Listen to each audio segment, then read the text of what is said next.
ορίσατε στα Κύθυρα Properties. Σήμερα θα σας παρουσιάσω ένα μικρό καταφύγιο στα Μυρτήρια. Αυτή η όμορφα ανακαινισμένη κατοικία συνδυάζει την αυθεντικότητα ενός παραδοσιακού οικισμού με τις ανέσεις μιας σύγχρονης εξοχικής κατοικίας.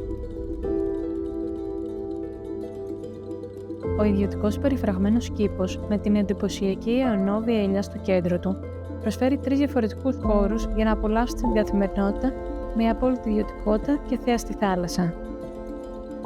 Λίγα μόλις βήματα από την ιστορική μονή της Παναγίας Μυρτηδιώτισσας, με μονοπάτια στη φύση και μόλις 5 λεπτά από τη θάλασσα, εδώ η ζωή κινείται με ένα πραγματικά διαφορετικό ρυθμό. Για 2 ανθρώπους που αναζητούν φύση, ηρεμία και αυθεντικότητα, αυτό μπορεί να είναι το δικό σας καταφύγιο στα Κύθυρα. Επικοινωνήστε μαζί μας για την ιδιωτική σας ξενάγηση.